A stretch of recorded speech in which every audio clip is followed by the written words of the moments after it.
میں رمضان المبارک میں قرآن ترجمہ کے ساتھ پڑھنا چاہتا ہوں، آپ رہنمائی فرمائیں کہ کس مترجم کی تلاوت کروں؟ شکریہ۔ بالکل کسی مترجم کی تلاوت آپ نے نہیں کرنی، یہ بات یاد رکھیں۔ عام بندہ جب قرآن کے ترجمے اٹھا کے اس میں غور و خوض شروع کرے گا، یہ گمراہی کا دروازہ کھلے گا۔ عام بندہ جب قرآن کے ترجمے اٹھا کے اس میں غور و خوض شروع کرے گا، یہ گمراہی کا دروازہ کھلے گا۔ ڈاکٹری میڈیکل کی کتاب آپ بغیر ماہر کے نہیں پڑھتے، تو قرآن کریم بغیر ماہر کے آپ کیوں پڑھیں گے؟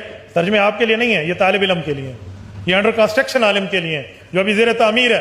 ترجمے آپ کے لیے نہیں ہے، یہ طالب علم کے لیے ہے، یہ انڈر کنسٹرکشن عالم کے لیے ہے جو ابھی زیر تعمیر ہے۔ اور پھر مجھے نہیں سمجھ آتی کہ یہ پبلک کے اندر انہوں نے کیوں مشہور کر دیا ہے کہ جی قرآن ڈائریکٹ نہیں پڑھنا۔ بھئی قرآن کوئی بھی ڈائریکٹ نہیں پڑھتا، آج تک کسی نے قرآن ڈائریکٹ نہیں پڑھا۔ ایک مسلمان اردو لنگوسٹک والا جب احمد بریلوی صاحب کا ترجمہ پڑھتا ہے تو وہ قرآن ڈائریکٹ کہاں سے پڑھ رہا ہے؟ وہ تو احمد بریلوی صاحب سے قرآن پڑھ رہا ہے۔ اگر کوئی ڈائریکٹ اشرف علی تھانوی صاحب کا ترجمہ پڑھتا ہے تو وہ قرآن ڈائریکٹ کہاں سے پڑھ رہا ہے؟ وہ تو اشرف علی تھانوی صاحب سے قرآن پڑھ رہا ہے۔ اب کیا دنیا میں کوئی بریلوی یہ جرت کرے گا کہ میں اعلیٰ حضرت احمد بریلوی سے بہتر قرآن کا ترجمہ کر سکتا ہوں؟ کوئی زندہ یا مردہ عالم دین جو بریلوی مکتب سے تعلق رکھتا ہو یہ کلیم کر سکتا ہے کہ میں قرآن کو احمد بریلوی سے بہتر ٹرانسلیٹ کر سکتا ہوں؟ نیور۔ یا کوئی دیوبندی زندہ یا مردہ یہ کلیم کرے کہ میں اشرف تھانوی صاحب سے بہتر ترجمہ کر سکتا ہوں؟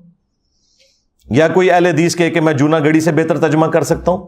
یا کوئی اہل تشیع میں سے کہ جی میں سید فرمان علی شاہ سے بہتر ترجمہ کر سکتا ہوں؟ تو جب ہم لوگوں کو یہ ریفر کرتے ہیں کہ آپ اپنے اپنے مکاتب فکر کے علماء کے ترجمے پڑھیں تو ہم انہی علماء سے آپ کو پڑھا رہے ہوتے ہیں۔ یہ جو انہوں نے ڈکوسلا مچایا نا کہ ڈائریکٹ نہیں پڑھنا گمراہ ہو جائیں گے، انہیں کہ ہم ڈائریکٹ پڑھ ہی نہیں رہے، ہم تو پڑھ رہے ہیں آپ کے بڑوں سے۔ صحابہ کرام علیہم رضوان میں 1% بھی لوگ نہیں تھے جو لکھنا پڑھنا جانتے تھے۔ صرف یہ تھا کہ قرآن عربی میں تھا، ان کی اپنی زبان عربی میں تھی، نبی علیہ السلام جب قرآن پڑھتے تھے ان پہ اثر ہو جاتا تھا۔ آج اگر قرآن آپ کی نیٹو لینگویج کے اندر ہے، آپ بے شک لکھنا پڑھنا بھی نہ جانتے ہو، آپ کو پتہ چل جائے گا قرآن میں لکھا کیا ہوا ہے۔ مجھے بتائیں یہ 11 ستمبر 2001 ٹوئنز ٹاور کا جو اٹیک ہوا امریکہ میں، اس کے بعد جو ہزاروں لوگ مسلمان ہوئے ہیں پچھلی 2 دہائیوں کے اندر، کیا انہوں نے علماء سے جا کے قرآن پڑھا؟ اور ان کی اوقات تو یہ ہے کہ دوسری اذان کے وقت لوگ مسجد میں آ رہے ہوتے ہیں۔ انہوں نے انگریزی میں قرآن کا ترجمہ پڑھا، اسلام قبول کر لیا۔ اور پھر ان میں سے کئی لوگ ہیں جنہوں نے باقاعدہ پھر اسلام کے دفاع میں کتابیں لکھی، اور یہاں بڑے بڑے علماء بڑے فخر سے بتاتے ہیں کہ دیکھیں جی یہ فلاں انگریز ہے، اس نے نبی صلی اللہ علیہ وآلہ وسلم کے حق میں یہ کتاب لکھی ہے۔ اب انہی علماء سے پوچھیں کہ بھئی اس کے پاس تو ڈگری نہیں ہے، تم اس کی تعریف کیوں کر رہے ہو؟ وہ کہتے ہیں ڈگری چھوڑیں، بات بڑی اچھی کی ہے، کیونکہ اس کے نام کے ساتھ انجینئر تو نہیں نہ آتا۔ ہاں بس چپ کتے رہو، انجینئر آئے گا پھر دیکھ لیں گے۔ دیکھیں آپ لوگوں کو میں چھوٹی چھوٹی ایسی چیزیں بتاتا ہوں جس سے آپ کا دماغ کھلے، کہ جب آپ غیر مسلموں کی مثالیں دیتے ہیں کہ فلاں نے نبی علیہ السلام کی شان میں یہ کتاب لکھ دی، فلاں نے یہ لکھ دی، تو یار وہ کوئی ڈگری والے لوگ ہیں؟ نہیں، انہوں نے قرآن بھی اپنی نیٹو لینگویج میں اسٹڈی کیا ہوتا ہے، لیکن چونکہ وہ پوری نیک نیتی کے ساتھ یہ کرتے ہیں، اللہ تعالیٰ انہیں اسلام تک بھی پہنچا دیتا ہے۔ کئی ایسے لوگ بھی ہوتے ہیں اور ان کی ورکنگ آپ کو نظر آتی ہے اور آپ کوٹ کرتے ہیں، ان کے ساتھ کی ورکنگ آپ کے لوگ نہیں کر سکتے۔ اور یہی حال یہاں پر بھی ہے، جن لوگوں کو اللہ تعالیٰ نے قرآن کی خدمت کے لیے اٹھایا، آپ دیکھ لیں سارے کے سارے نان مولوی ہیں، چاہے مولانا مودودی رحمہ اللہ ہوں، ڈاکٹر اسرار صاحب رحمہ اللہ ہوں، احمد دیدار صاحب رحمہ اللہ ہوں، یہ سب کے سب لوگ اس مدرسہ سسٹم کی آؤٹ پٹ نہیں ہے، خدمت اللہ تعالیٰ نے ان سے لی ہے۔ تو یہ جو علماء ممبروں پہ چڑھ کے آپ کو یہ کہہ رہے ہیں کہ قرآن و حدیث ڈائریکٹ نہ پڑھنا گمراہ ہو جاؤ گے، ان سے بڑا اسلام کا دشمن کون ہو سکتا ہے؟ ہم کس حوصلے کے ساتھ ان کی یہ باتیں سن لیتے ہیں؟ ویسے تو لاجیکلی یہ غلط بول رہے ہوتے ہیں، لیکن ان کے یہ الفاظ کیا قابل گرفت نہیں ہے کہ تم اسلام کی پیٹھ میں چھرا گھونپ رہے ہو؟ اصل میں یہود و نصارہ کے کفار کے ایجنٹ یہ لوگ ہیں جو آپ کے ممبروں پہ بیٹھے ہوئے ہیں کہ جی قرآن و حدیث ڈائریکٹ نہیں پڑھنا۔ اور یہ کہہ رہے کیوں ہیں؟ ان کو پتا ہے کہ ان کے فرقے کا کوئی عقیدہ قرآن و سنت کے مطابق نہیں ہے، انہیں فوراً فکر لگ جاتی ہے کہ اگر کسی نے قرآن ترجمے سے پڑھا تو پھر مرے ہوئے بزرگوں کو، بابوں کو پکارنا چھوڑ دے گا، ایک اللہ کا پکارنے والا وہ بن جائے گا۔ ایاک نعبد و ایاک نستعین۔ انہیں یہ فکر لگ جاتی ہے کہ اگر اس نے صحیح بخاری اور صحیح مسلم پڑھ لی تو اسے تو پتہ چلے گا کہ نماز کا طریقہ تو ایک ہی لکھا ہوا ہے تمام کتابوں کے اندر، سنی ہو یا شیعہ، اور سنیوں کی بھی ٹاپ آف لسٹ جو کتابیں بخاری اور مسلم، اس میں تو نماز کا طریقہ رکوع میں جاتے وقت اور رکوع سے اٹھتے وقت رفع الیدین کے ساتھ لکھا ہے۔ تو میں پھر اس کو کیسے سنبھالوں گا؟ یہ تو آگے مجھ سے پوچھے گا کہ بخاری مسلم تمہارے مدارس میں اگر پڑھائی جا رہی ہے تو تم لوگ نماز سنت کے مطابق کیوں نہیں پڑھ رہے؟ یہ پیچھے ریزن ہے، ان کے چندے بند ہو جائیں گے، یہ آپ کو کبھی بھی قرآن و حدیث ڈائریکٹ نہیں پڑھنے دیں گے۔ اسلام کے ساتھ دشمنی یہ لوگ کر رہے ہیں، قرآن کے بڑے دشمن یہ ہیں۔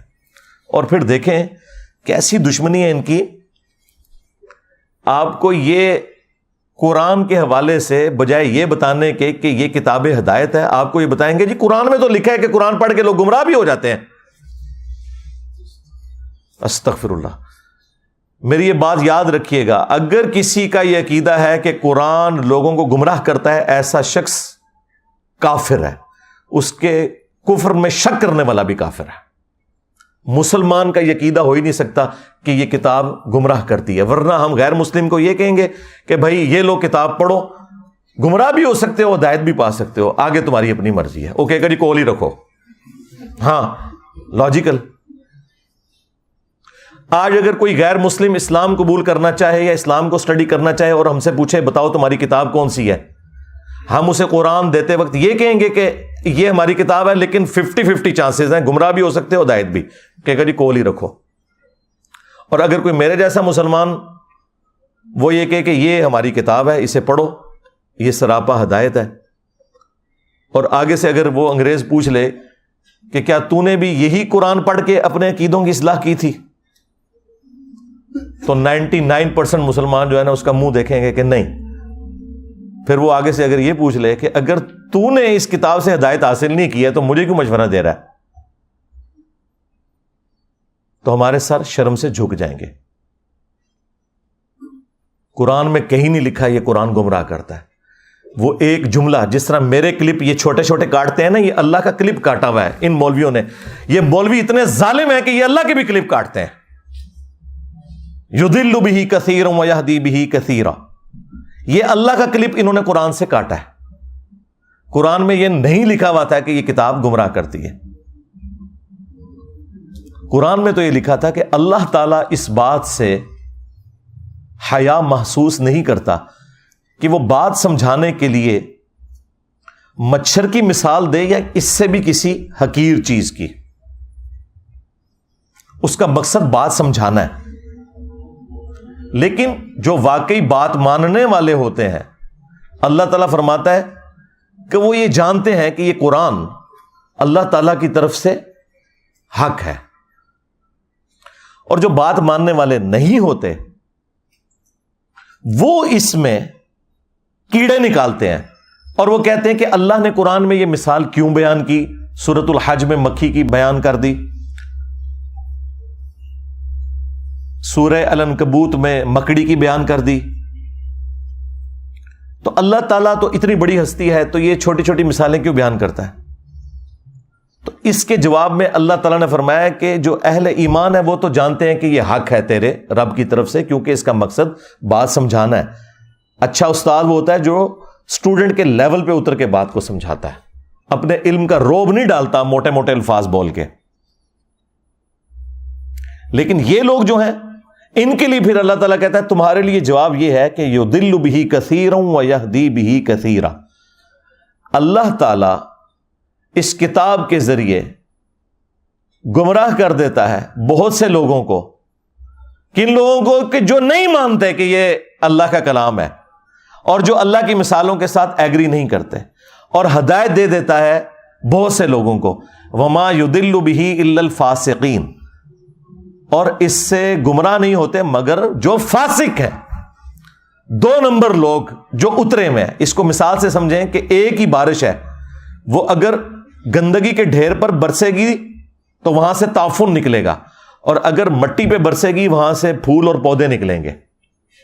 تو اللہ تعالیٰ فرما رہا ہے کہ جو یہ قرآن کو تانا دیتے ہیں نا کہ قرآن میں چھوٹی چھوٹی مثالیں کیوں آئی ہیں, تو اللہ تعالیٰ نے فرمایا کہ جو اہل ایمان ہے وہ تو جانتے ہیں کہ اللہ بات سمجھانا چاہ رہا ہے, اور تم چونکہ بات نہیں سمجھنا چاہ رہے تو یہ اسی لیے نازل ہوئی ہے تاکہ تم اس میں کیڑے نکالو اور گمراہ ہو جاؤ. یہ بات اللہ تعالیٰ نے تانے کے طور پر, ٹونٹ کے طور پہ کی تھی, نہ کہ یہ بتایا تھا کہ قرآن گمراہ کرتی ہے. اللہ نے کہا کہ جو قرآن کو نہیں ماننا چاہتا وہ گمراہ ہو جائے گا, اور جو قرآن کو ماننا چاہتا ہے وہ ہدایت پا جائے گا, یہ بتایا ہوا تھا. اس کو انہوں نے کہہ دیا قرآن گمراہ کرتا ہے. نعوذ باللہ, یہ تو لکھے نہیں. یضل بہ, اللہ نے اس مثال کے ساتھ بہت سے لوگوں کو گمراہ کر دیا. کن کو گمراہ کر دیا؟ جو لوگ اس مثال کو نہیں ماننا چاہتے, چھوٹی چھوٹی مثالوں کو, اور بہت سے لوگوں کو ہدایت مل گئی. جس طرح قرآن میں کئی جگہ ہے کہ جب قرآن نازل ہوتا ہے تو جو اہل ایمان ہے ان کا ایمان بڑھتا ہے. جب کافر ان سے پوچھتے ہیں کہ یہ آیات نازل ہونے سے کیا ہوا, تو اللہ تعالیٰ فرماتا ہے کہ اہل ایمان تو کہتے ہیں ہمارا ایمان بڑھتا ہے اس سے. یعنی جو بات ماننے والے ہیں ان کا ایمان بڑھے گا.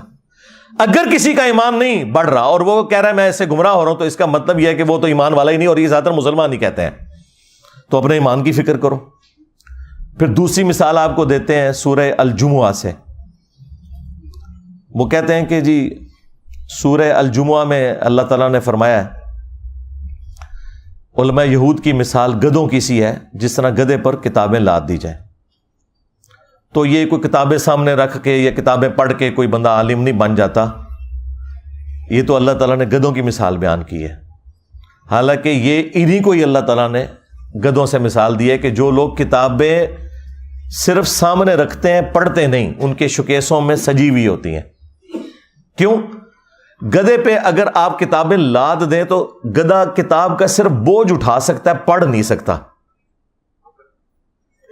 تو اللہ نے علماء یہود کو کہا کہ تم نے بھی ان کتابوں کا بوجھ اٹھایا ہوا تھا کئی صدیوں سے, تمہیں پتا تھا کہ اس کتاب کے اندر آخری پیغمبر کی پیش گوئیاں لکھی ہیں, لیکن جب وہ پیغمبر آئے ہیں تم ان کے انکاری ہو گئے ہو.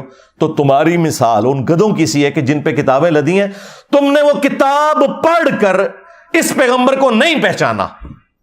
کتاب پڑھنے والوں کو تانا نہیں دیا اللہ نے, نہ پڑھنے والوں کو گدھے کا ہے, یعنی آپ کے بھی علماء کو جنہوں نے شوکیسوں میں سجائی ہوئی اور کہتے ہیں قرآن ڈائریکٹ نہ پڑھنا گمراہ ہو جاؤ گے.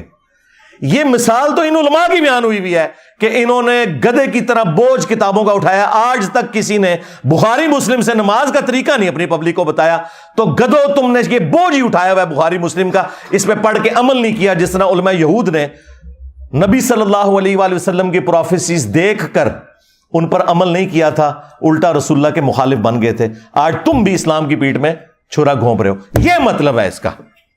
جی گدھوں کی مثال آئی ہے, اور گدھوں تمہاری مثال آئی ہوئی ہے. اور یہ گدھے کی مثال بخاری مسلم میں نبی علیہ السلام نے اپنے امت کے واعظین ان مولویوں کے بارے میں بھی فرمایا کہ میں نے کولو کا, جس طرح گدھا ہوتا ہے نا, جس طرح بیل ہوتا ہے نا, اس طرح گدھا بھی ہوتا تھا اگلے زمانوں میں. اس طرح میں نے جہنم میں ایسے لوگوں کو جو لوگوں کو نیکی کا حکم کا کہتے تھے, خود کو نہیں عمل کرتے تھے, یعنی کہ مولوی طبقہ, علامہ پاڑے والا, تو ان کو میں نے انتڑیوں کے گرد, اپنی انتڑیوں کے گرد جہنم میں چکر لگاتے ہوئے دیکھا ہے, گدھے کی مانند. تو نبی علیہ السلام نے انہیں گدھے کی مثال بیان کیا ہے. قرآن نے بھی کیا ہے, نبی علیہ السلام نے بھی کیا ہے. قرآن نے تو علماء سو کو کتا کہا ہے. سورۃ الاعراف کی آیت نمبر 175 اور 176 میں بلعام بن باعورہ جو ایک یہودی عالم تھا, تفصیل اس کی المستدرک للحاکم میں موجود ہے. اللہ نے علم دیا تھا لیکن پستی میں گر گیا, دنیا کا کتا بن گیا. اچھا وہ چندوں کے چکر میں پڑ گیا. اللہ نے کہا کہ ہم نے اسے علم دیا تھا لیکن وہ دنیا کا طلبگار ہو گیا. اب اس کی مثال کتے کی سی ہے. جس طرح کتا ہر وقت زبان باہر نکالے ہوتا ہے, چاہے اس کے پیٹ میں کچھ ہو یا نہ ہو, اس پہ بوجھ ڈالیں نہ ڈالیں, اس کی رالیں ٹپکتی رہتی ہیں نا, اس طرح اس کی رالیں ٹپکتی ہیں. یہ چندہ بک لے کے پھرتا رہتا ہے. آج کے دور میں قرآن پہ, سنت پہ, انبیاء کرام علیہ السلام کی تعلیمات پر عمل کرنے والوں کو اللہ تعالیٰ نے کبھی بھی قرآن میں برا نہیں کہا.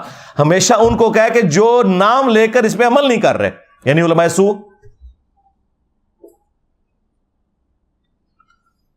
پھر ابو داؤد کے اندر وہ حدیث موجود ہے کہ نبی علیہ السلام نے فرمایا میری امت میں ایسے فرقے پیدا ہوں گے، ان میں ایسی بدعات سرایت کر جائیں گی جس طرح ہلکا کتا، یہ ریبیز جو ہوتے ہیں، یہ کسی کو کاٹ جائے اور اس کے ایک ایک رگ و ریشے میں اس کا زہر پہنچ جائے نا، اس طرح میری امت میں ایسے فرقے ہوں گے کہ جن کے اندر بدعات کا زہر پہنچ جائے گا جس طرح کتا کاٹ جاتا ہے۔ اب میں آپ سے پوچھوں گا یہ کون سا کتا ہے جو کاٹ جائے تو آپ کے جسم کے اندر مذہب کے پوائنٹ آف ویو سے نیگیٹو چیزیں انجیکٹ ہو جاتی ہیں؟ ظاہر ہے کسی کرکٹر، فٹ بالر، اسکواش کے پلیئر کے کاٹنے سے تو ایسا نہیں ہوگا، مولوی کے کاٹنے سے ہی ہوگا نا، کیونکہ دین کا کسٹوڈین اور دین سکھانے والا کون ہے؟ مولوی۔ تو یہ ہلکا کتا کون ہے؟ اور اگر آپ کو یقین نہ آئے تو آپ بریلویوں سے پوچھ لیں کہ دیوبندیوں کے علماء کیا ہیں، وہ کہیں گے بلعام بن بورا۔ ہاں، دیوبندیوں سے پوچھیں، کہیں گے بریلویوں کے علماء بلعام بن بورا۔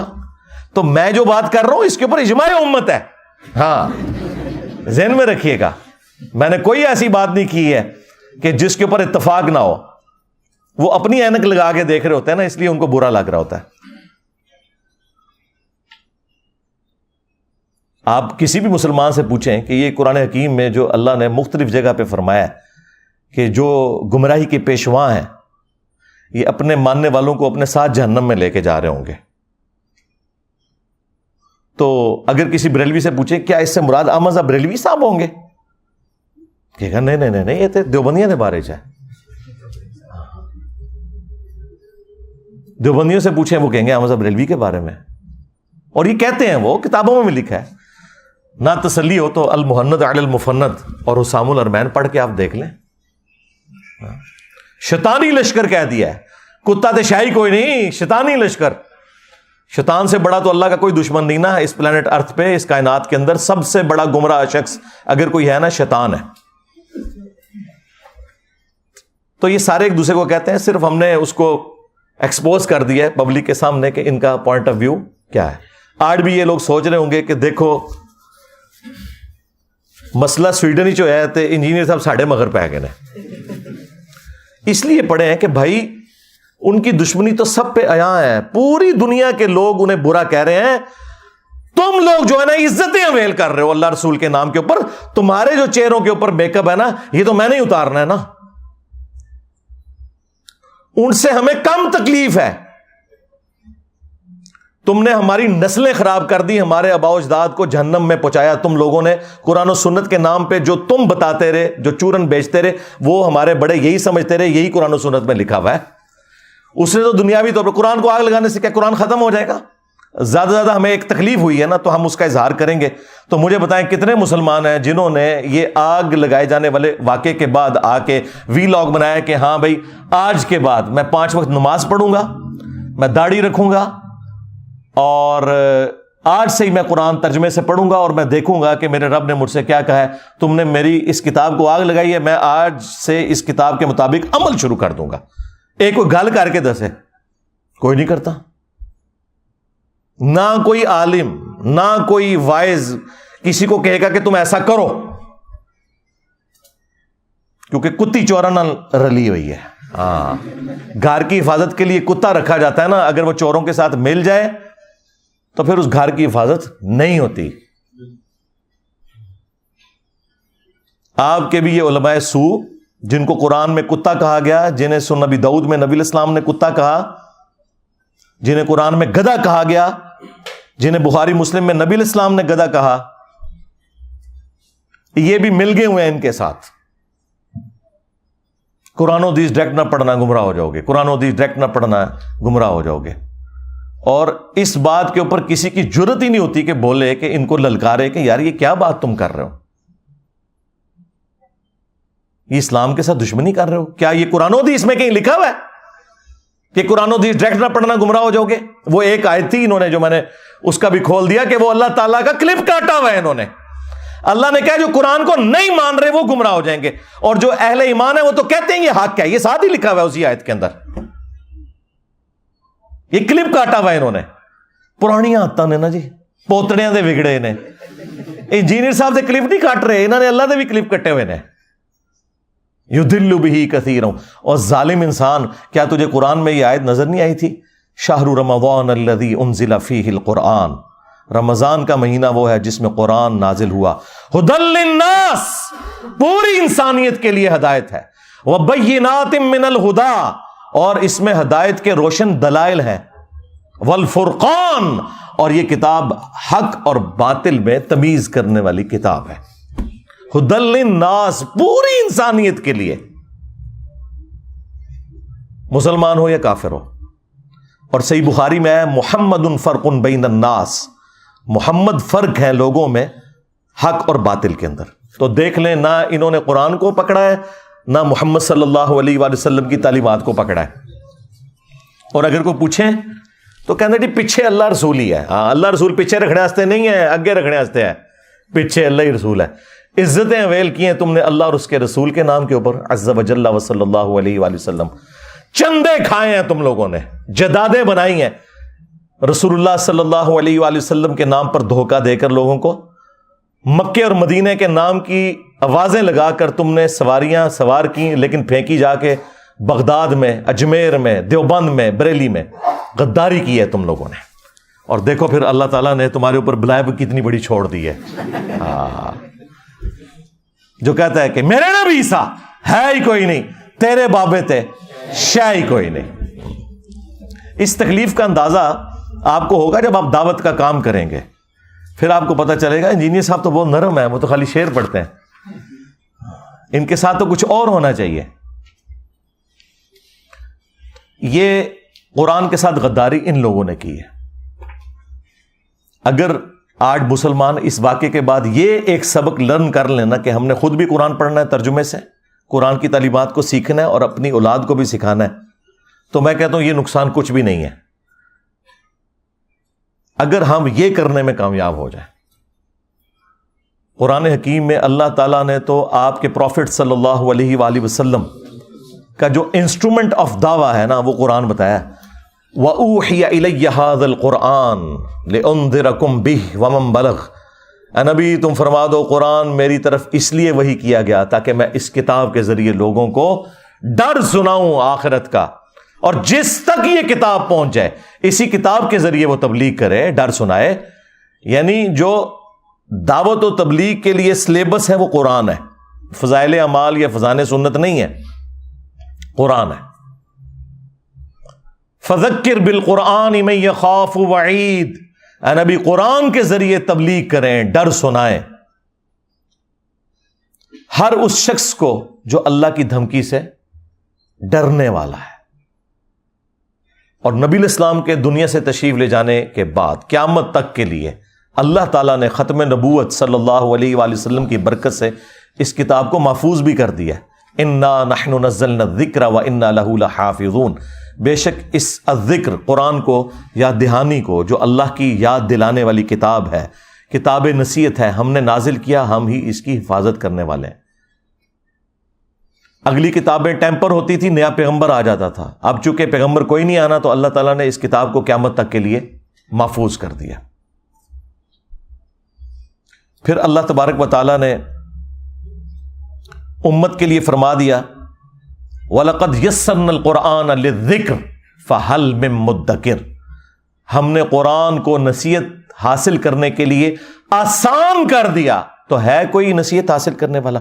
اچھا یہ تو قرآن میں 4 جگہ لکھا ہوا ہے ایک ہی سورت کے اندر، یہ کہاں لکھا ہے کہ قرآن نصیحت حاصل کرنے کے لیے مشکل ہے؟ تو ہے کوئی اس سے بھاگنے والا؟ اور یہ تو آپ کو مولوی کہہ رہے ہیں قرآن و حدیث ڈائریکٹ نہ پڑھنا گمراہ ہو جاؤ گے۔ ان ظالموں سے پوچھو کہ ہمارا عقیدہ تو قرآن میں ایک سورت میں 4 دفعہ اللہ تعالیٰ نے بیان کیا ہے، وَلَقَدْ يَسَّرْنَا الْقُرْآنَ لِلذِّكْرِ فَهَلْ مِن مُدَّكِرٍ، ہم نے قرآن کو نصیحت حاصل کرنے کے لیے آسان کر دیا، ہے کوئی نصیحت حاصل کرنے والا؟ تم بتاؤ یہ قرآن میں کہاں لکھا ہے کہ قرآن ڈائریکٹ نہ پڑھنا گمراہ ہو جاؤ گے؟ وہ میں نے بتایا، انہوں نے اللہ کا کلپ کاٹا تھا، اس کو بھی میں نے آج ایکسپلین کر دیا۔ تو تمہارا تو کوئی عقیدہ، کوئی دعویٰ قرآن میں لکھا ہی نہیں، اس کے الٹ باتیں لکھی ہوئی ہیں۔ اتنا ظلم کیا تم نے اس کتاب کے ساتھ، تو تمہارا حشر وہی ہونا ہے جو قرآن میں لکھا ہے۔ وقال الرسول یا ربی ان قوم اتخذوا هذا القرآن مہجورا، رسول اللہ قیامت کے دن شکایت کریں گے کہ اے اللہ میری امت نے قرآن کو پیٹھ کے پیچھے ڈال دیا تھا، ہمیں صرف شفاعت والا ورژن بتایا گیا جو حق ہے، لیکن جو شکایت لگنی ہے کہ قرآن کو پیٹھ کے پیچھے ڈال دیا تھا، وہ نہیں ہمیں بتایا گیا، اور پریکٹیکلی ہمیں نظر آ رہا ہے کہ قرآن کو پیٹھ کے پیچھے ڈال دیا گیا، اور نبی صلی اللہ علیہ وآلہ وسلم کو اس چیز کا غم ہے کہ مجھے قیامت کے دن اپنی امت کے خلاف گواہی دینی پڑ جائے گی کیونکہ انہوں نے قرآن چھوڑ دیا۔ صحیح بخاری اور صحیح مسلم دونوں میں یہ حدیث موجود ہے۔ عبداللہ ابن مسعود رضی اللہ تعالیٰ عنہ کہتے ہیں کہ ایک دن نبی صلی اللہ علیہ وآلہ وسلم ممبر پر بیٹھے ہوئے تھے، تو آپ نے مجھے آواز دی کہ عبداللہ ہمارے قریب آؤ اور ہمیں قرآن سناؤ۔ تو کہتے ہیں میں نے کہا یا رسول اللہ قرآن تو آپ پہ نازل ہوا ہے، میں آپ کو قرآن سناؤں؟ تو آپ نے فرمایا کہ مجھے لوگوں سے سن کر لطف محسوس ہوتا ہے۔ تو عبداللہ ابن مسعود رضی اللہ تعالیٰ عنہ کہتے ہیں کہ میں نے نبی صلی اللہ علیہ وآلہ وسلم کے حکم پر سورۃ النساء کی تلاوت کرنا شروع کی، اور میں جب آیت نمبر 41 پہ پہنچا، آپ اندازہ کریں نبی صلی اللہ علیہ وآلہ وسلم نے آلموسٹ یہ 6 رکوع ہیں جو تلاوت سنی ہے، تو 41 نمبر آیت پہ جب میں پہنچا فَكَيْفَ إِذَا جِئْنَا مِن كُلِّ أُمَّةٍ بِشَهِيدٍ، تو وہ کیا وقت ہوگا کہ جب ہم ہر امت میں سے ایک گواہ کو یعنی وقت کے پیغمبر کو اٹھائیں گے، کس لیے؟ تاکہ وہ اہل ایمان کے حق میں گواہی دے اور جو ان کے مخالفین تھے ان کے خلاف گواہی دے۔ وَجِئْنَا بِكَ عَلَىٰ هَٰؤُلَاءِ شَهِيدًا، اور اے نبی ہم تمہیں گواہ اٹھائیں گے ان کے اوپر، ان مشرکین عرب کے اوپر جنہوں نے آپ کی مخالفت کی، ان کے خلاف گواہی دینے کے لیے آپ کو جب اٹھائیں گے۔ یہ آیت سورہ النساء کی آیت نمبر 41 جب پڑھی حضرت عبداللہ ابن مسعود رضی اللہ تعالیٰ عنہ نے، تو بخاری مسلم کے الفاظ ہیں کہ نبی علیہ السلام نے کہا کہ عبداللہ بس کرو، عبداللہ بس کرو۔ وہ کہتے ہیں میں نے جب نگاہ اٹھا کے دیکھا تو نبی علیہ السلام کی مبارک آنکھوں سے آنسو روا تھے، آپ کی داڑھی تر ہو چکی تھی اس غم سے کہ مجھے اپنی امت کے خلاف، اپنی قوم کے خلاف قیامت کے دن گواہی دینی ہے قرآن چھوڑنے کے سبب۔ وقال الرسول یا ربی ان قوم اتخذوا ھذا القرآن مہجورا، اور رسول اللہ شکایت کریں گے کہ میری قوم نے قرآن کو پیٹھ کے پیچھے ڈال دیا تھا۔ اچھا دیکھیں، ہم لوگ یہ کہتے ہیں یا اللہ جو کچھ بھی ہیں تیرے محبوب کی امت سے ہے، اور محبوب نہ رو رہے ہیں ہماری وجہ سے۔ ہم تو اس امید میں ہیں نا کہ نبی علیہ السلام نے ہمیں بچانا ہے، اور نبی علیہ السلام اس بات پر رو رہے ہیں کہ مجھے اپنی امت کے خلاف گواہی دینی ہے۔ یہ تو چیز ہی کچھ اور نکل آئی۔ کتنی حیران کن بات ہے۔ یعنی اس کا مطلب ہے عقل نہ ہوئے تھے موجیں ہی موجاں، عقل ہوئے تھے سوچیں ہی سوچاں۔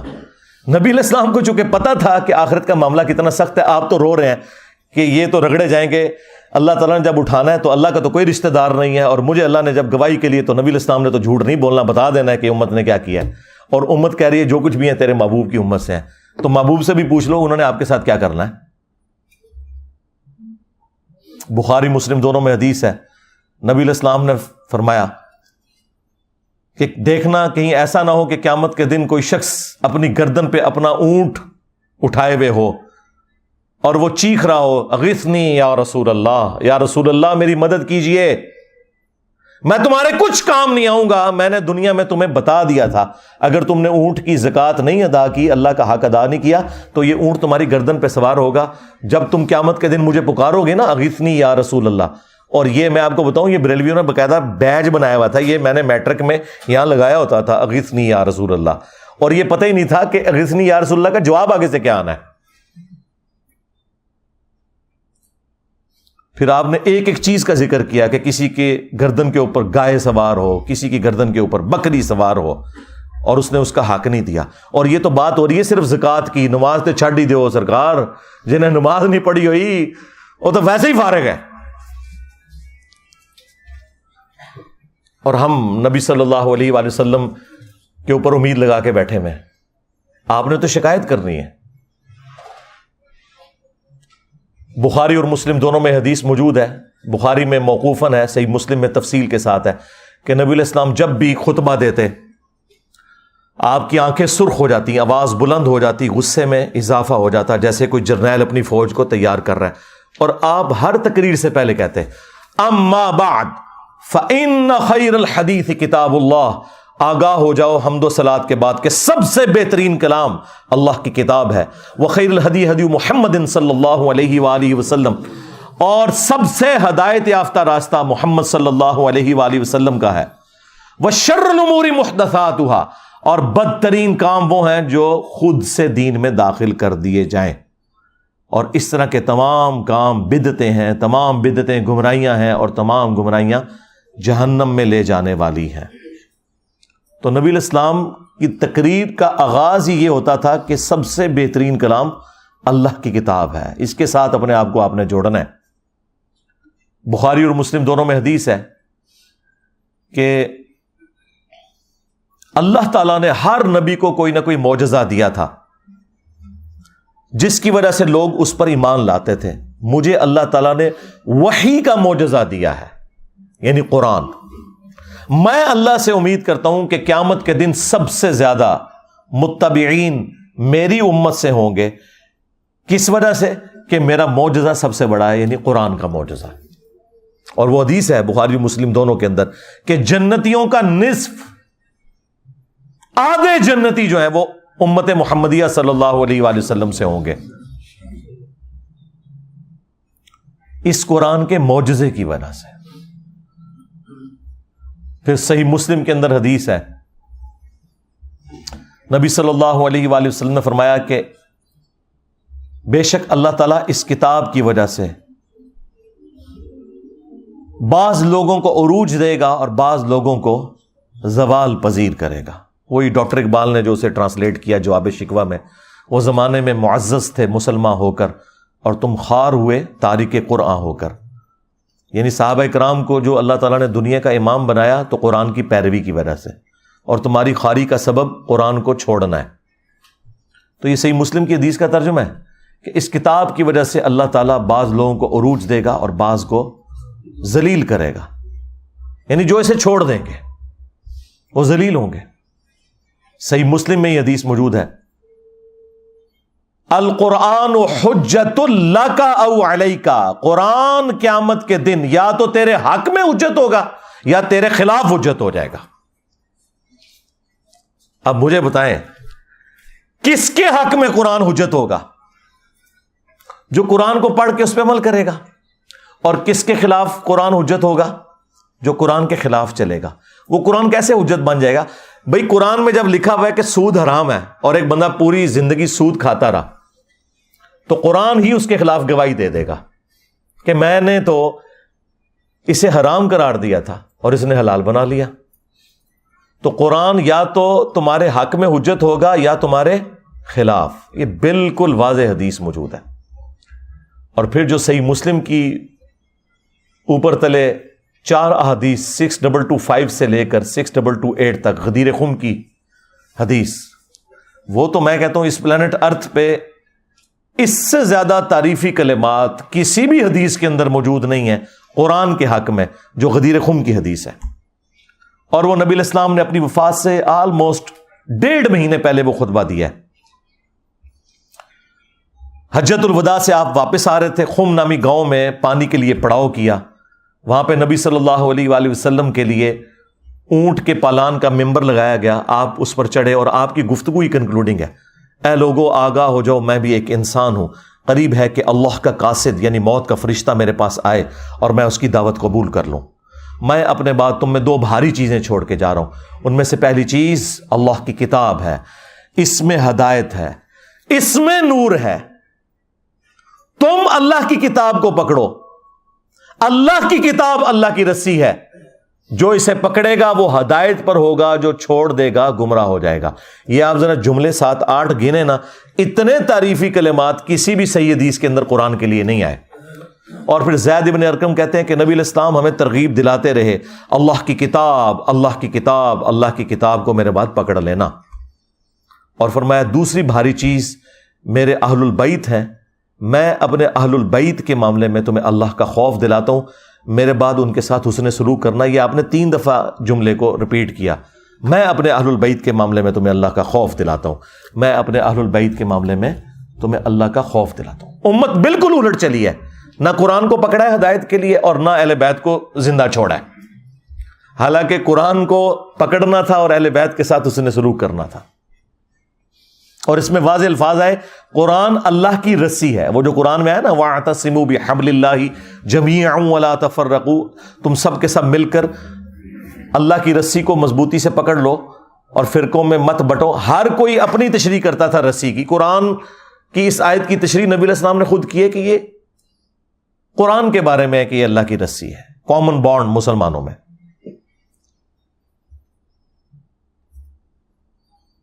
پھر صحیح بخاری میں ایک بڑی رکت انگیز حدیث موجود ہے.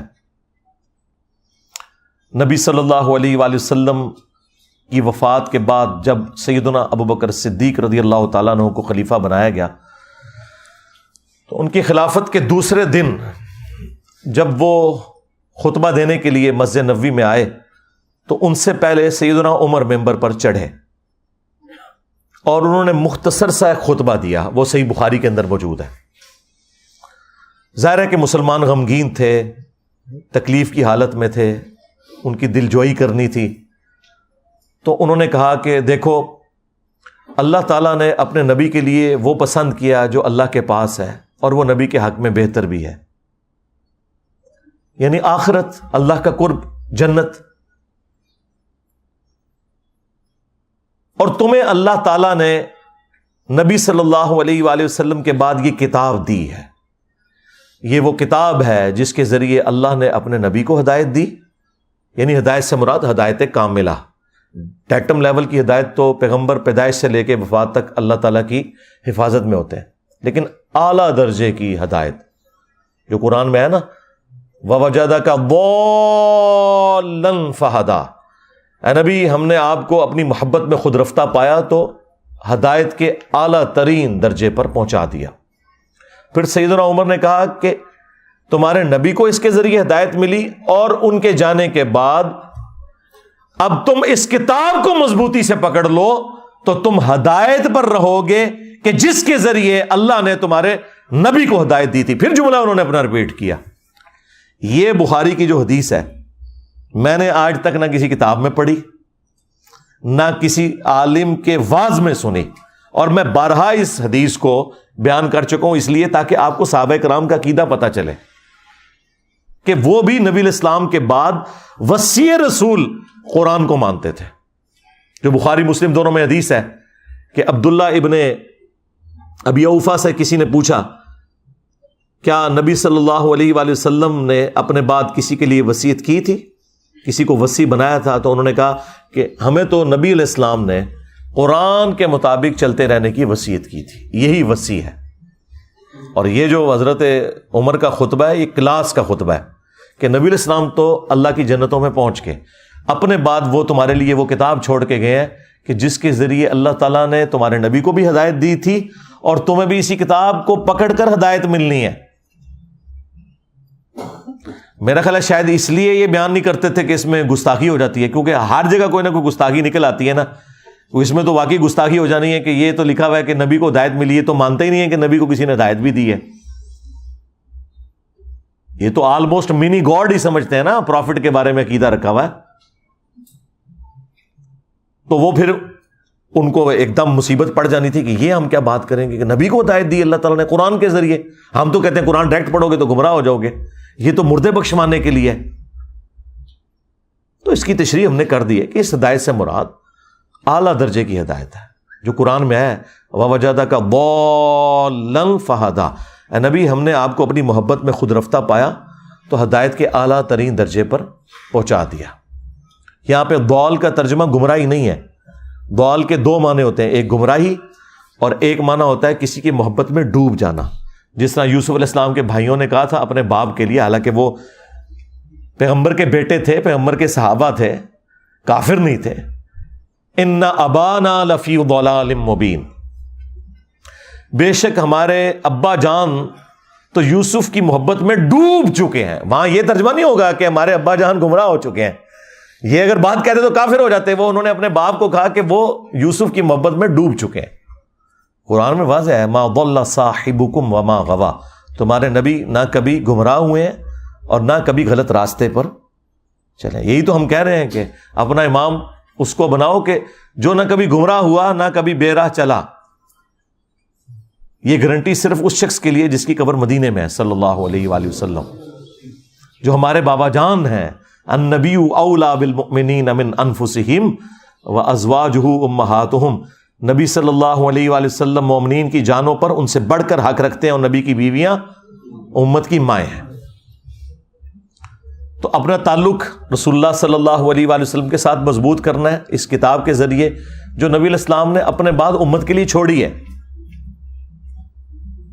میرا خیال ہے یہ جو سویڈن والا واقعہ ہے, اس سے پوری دنیا کے مسلمانوں کو ایک عبرت تو سب کو پکڑنی چاہیے کہ وہ نیت کریں کہ ہم آج ہی قرآن ترجمے سے شروع کریں گے, اور بھلے جس کا مرضی ترجمہ شروع کر لیں, کوئی فرق نہیں پڑتا. اور انشاءاللہ تعالی ہم نہ صرف قرآن کو ترجمے سے پڑھیں گے بلکہ اپنی زندگی میں روٹین بنائیں گے قرآن کو کم از کم 1 رکوع روزانہ پڑھنے کی, اور انشاءاللہ پھر اس کے مطابق عمل بھی کریں گے. اور یوں ہم اپنا پروٹیسٹ ریکارڈ کروائیں گے اسلام کے دشمنوں کے خلاف کہ تم نے قرآن کو آگ لگائی تھی, تو دیکھو ہم قرآن کو پڑھیں گے اور اس کے مطابق عمل کریں گے. یہ ہمارا پریکٹیکل جواب ہوگا. باقی جو گورنمنٹ لیول کے اوپر جواب دینے ہیں وہ تو آپ کا کام بھی نہیں ہے نا, وہ تو OIC کا کام ہے, فارن منسٹری کا کام ہے, وہ اپنی جگہ کریں گے.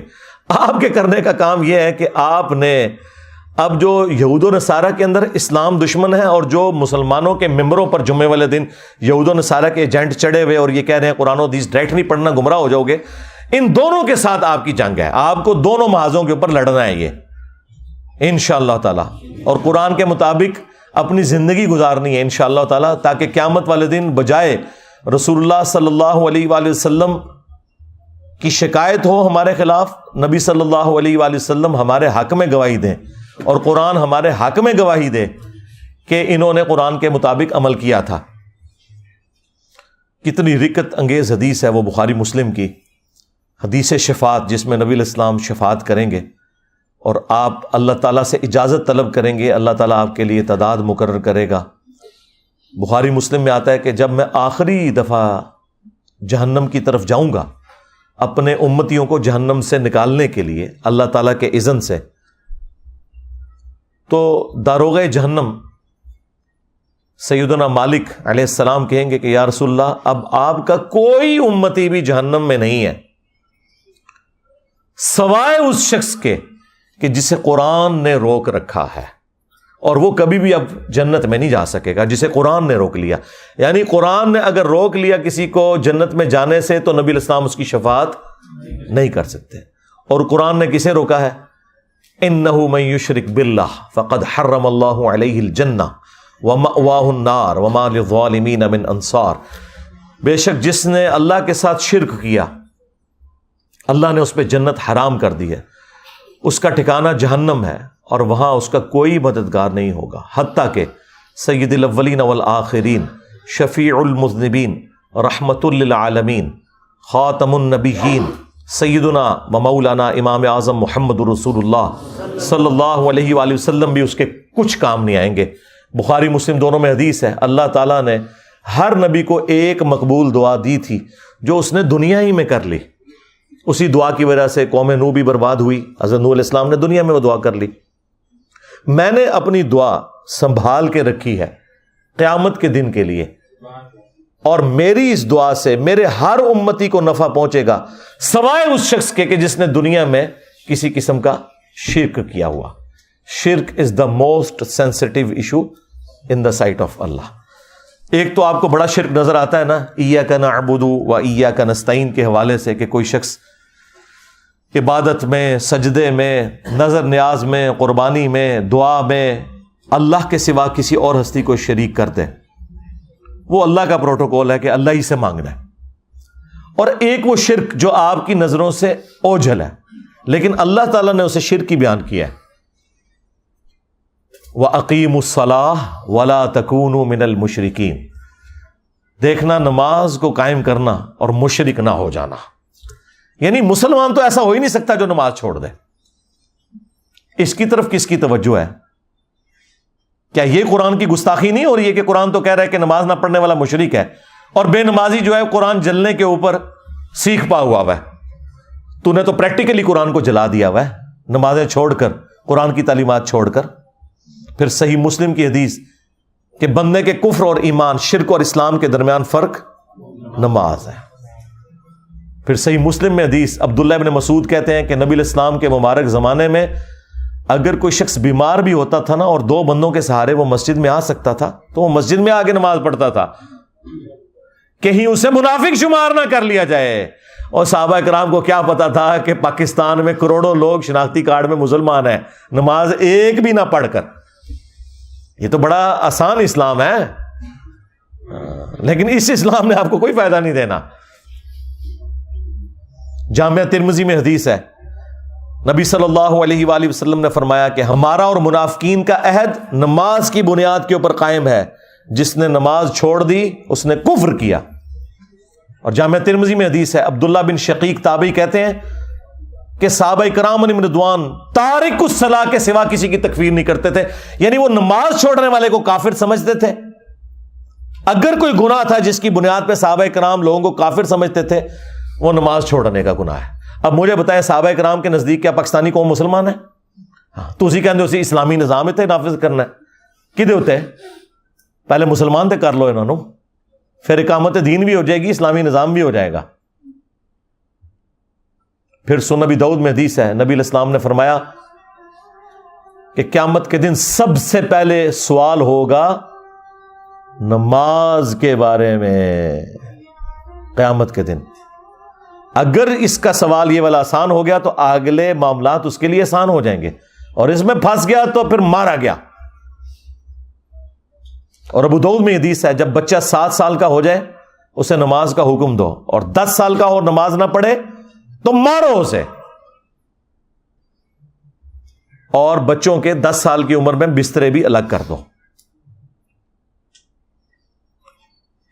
پھر جو مسند احمد کے اندر حدیث ہے کہ نبی علیہ السلام نے فرمایا کہ نمازی کے لیے نماز قیامت کے دن روشن دلیل ہوگی، نور ہوگی، نجات کا ذریعہ ہوگی. اور جس نے نماز چھوڑ دی اس کے لیے نہ تو کوئی دلیل ہے قیامت کے دن اللہ کے حضور بچنے کی، نہ کوئی نجات والا معاملہ ہے. الٹا اس کا حشر قارون، فرعون اور حامان کے ساتھ ہوگا. یعنی ہوگا مسلمان لیکن کھڑا کس کے ساتھ ہوگا؟ فرعون کے ساتھ، وہ جو دنیا میں کہتا تھا کچھ بھی ہے تیرے محبوب کی امت سے ہے وہ. ہاں. اور ابن ماجہ میں حدیث ہے، صحابی کہتے ہیں نبی علیہ السلام نے مجھے وصیت کی تھی کہ نماز نہ چھوڑنا، اگر تو نے نماز چھوڑ دی تو اللہ کا ذمہ پھر اٹھ گیا تجھ سے، پھر اللہ تعالیٰ نے کوئی گارنٹی نہیں تیری لی ہوئی. تو نماز اور قرآن یہ آج کے 2 تحفے ہیں میری طرف سے اس دکھی امت کے لیے جسے سویڈن میں قرآن کے جلنے کا غم ہے، لیکن وہ خود قرآن کو آگ لگائے ہوئے ہے، انٹلیکچوئل آگ. اور جن علماء کا وہ پیروکار ہے، جن بزرگوں کا وہ پیروکار ہے، وہ بھی قرآن کے دشمن. تو مرنے سے پہلے اے مسلمان کر لے اس پہ غور. کتابوں کا خدا اور ہے، بابوں کا خدا اور. اگرچہ بابے بھی اسی خدا کو مانتے تھے، وہ تو جیوز اور کرسچنز بھی اسی خدا کو مانتے ہیں، لیکن ان کوالٹیز کے ساتھ نہیں جو قرآن و سنت میں آئی ہیں، بلکہ ان کی اپنی تعلیمات ہیں. اور یقین کر جب یہ تو غور کر لے گا تو تیرے اندر سے آواز نکلے گی کیا کہ نہ میں بابی، نہ میں بابی، میں ہوں مسلم علمی کتابی. اور اگر یہ نعرہ ہر جگہ سے بلند ہو کہ نہ میں بابی، نہ میں بابی، میں ہوں مسلم علمی کتابی، تو آپ دنیا میں یہ چینج دیکھیں گے کہ انشاءاللہ تعالی فرقوں کی دکانیں بند. The damage has been done. صلو علی محمد وآل محمد. اللہم صلی علی محمد وعلی آل محمد واصحاب محمد وازواج محمد وامت محمد اجمعین الی یوم الدین. آمین.